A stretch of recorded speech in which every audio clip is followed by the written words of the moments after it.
$2.5 trillion. That's a staggering amount of cash that was once parked, doing absolutely nothing, in the Federal Reserve's overnight facility. It wasn't building roads, it wasn't creating jobs, it wasn't making your life any cheaper. It was just sitting there, earning risk-free money for the very few who have a VIP pass to the financial system. While you were being told to worry about the price of eggs or the latest outrage of the week, the real money was making a very quiet move. It was retreating behind a wall, a place most of us can't even see. We're often told that money is like water, that it flows downhill and eventually reaches everyone. That's a comforting story, but it's a lie. Money isn't water, it's honey, and there's a filter at the top.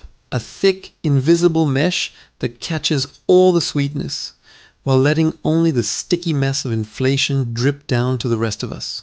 Tonight, we're not talking about the economy you see on the news. That's a fairy tale. We're talking about the plumbing, the actual pipes and valves that decide who gets richer and who gets the bill for it all. This is the Cantillon effect, and it's been weaponized.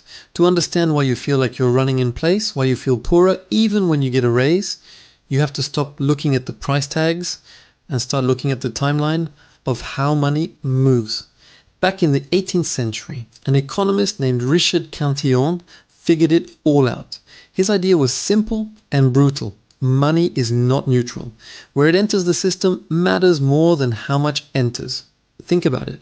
When the central bank creates $1 billion new dollars, they don't just drop it from a helicopter into your backyard.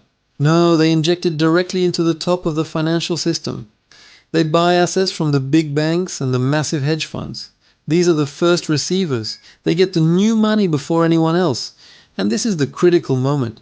The price of everything, stocks, houses, art, hasn't gone up yet.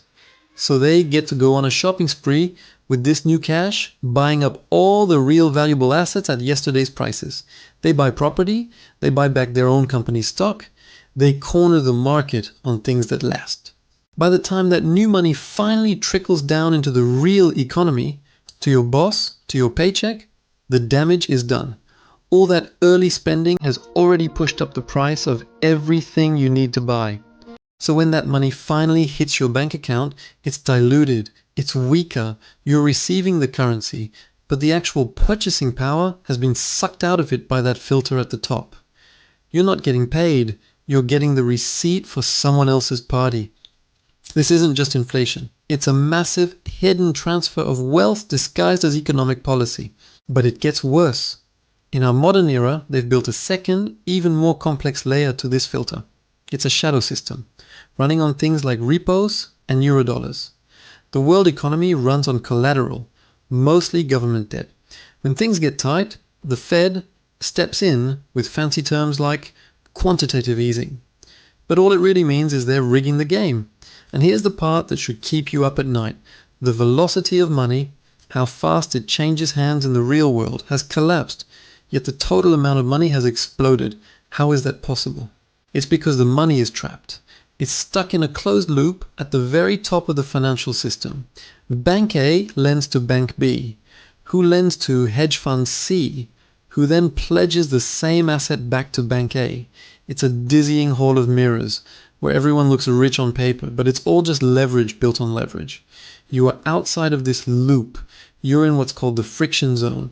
You experience this friction every day as higher rent, bigger bills, and that slow, grinding feeling that saving money is becoming mathematically impossible.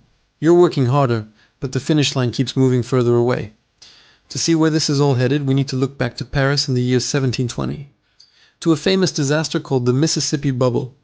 A man named John Law set up France's first central bank experiment.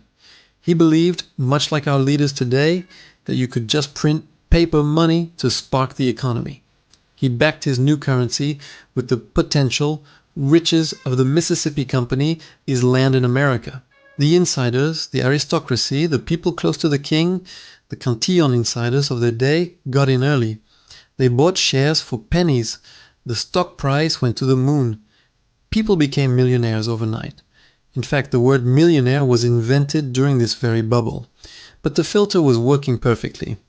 While the speculators in Paris were getting rich trading paper, the price of bread for the average person quadrupled.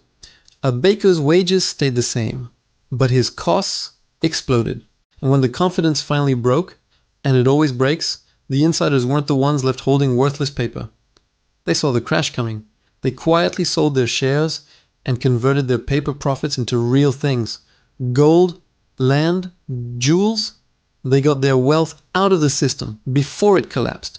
Who was stuck with the now worthless paper notes? The shopkeepers, the workers, the regular people who trusted the promise printed on the paper. The filter caught the gold at the top and let the worthless paper rain down on everyone else. That was a primitive version of the machine. Today's machine is digital, it's global, and it operates at the speed of light. So what happens next? Let's look 12 to 24 months into the future. Central banks are in a trap of their own making. They raised interest rates to fight the inflation they created. But in doing so, they've started to break the plumbing of the financial system. The US government is now spending more on interest for its debt than it spends on its entire military. This is not sustainable. It's a terminal diagnosis. Within the next 2 years, something is going to burst. Maybe it'll be the commercial real estate market with all those empty office buildings that are still valued at 2019 prices. Or maybe it'll be the regional banks that are sitting on huge losses. When it breaks, the response won't be to cut spending. The response will be the pivot. They'll cut interest rates again. They'll fire up the money printers. But this time, they'll want to make sure the filter is stronger, that none of the benefits leak down. And that brings us to the final evolution. Central bank digital currencies, or CBDCs. If the current system is a filter, a CBDC is a gate. It's a system where the government can deposit money directly into your digital wallet. But this money comes with strings attached. It could have an expiration date. It could have rules about where you can spend it or what you can buy with it. For them, this solves the problem of the Cantillon effect. It creates a two-tiered money system. There will be a wholesale currency for the big banks and governments, unrestricted and private. And then there will be a retail currency for you, programmable, constantly monitored and designed to lose its value. The filter becomes a solid wall. Right now, we are in the eye of the storm. The system is tight, and that's the anxiety you're feeling. It's the sound of the machine gasping for air. But when the air comes rushing back in, it's going to be a hurricane of new money. Pay attention to what the wealthiest people are doing right now. They're not hoarding cash. They're buying farmland. They're buying physical assets, the things you need to actually produce something. They are moving to the safe, dry side of the filter. Meanwhile, what is the middle class being encouraged to do? Go deeper into debt. Buy the car with a loan. Take on a huge mortgage at 7%. Put the vacation on the credit card. This is not an accident. It is an extraction process. The chaos you see in the markets is just the system being shaken to get every last bit of value out before the next big reset. You have a very small window of time right now, a moment where the mechanism is exposed, before it clamps shut for good. Understanding the Cantillon effect isn't just an interesting economic theory. It is a survival strategy for your wealth and your freedom. It teaches you one crucial lesson. By the time you hear about a great opportunity on the news, you are the one they're selling to. The system is designed to keep you downstream, to soak you with inflation while the real wealth stays high and dry, reserved for those who control the hose. Don't just stand there and wait for the water to reach you. By the time it does, it won't be water anymore. History is giving us a clear warning.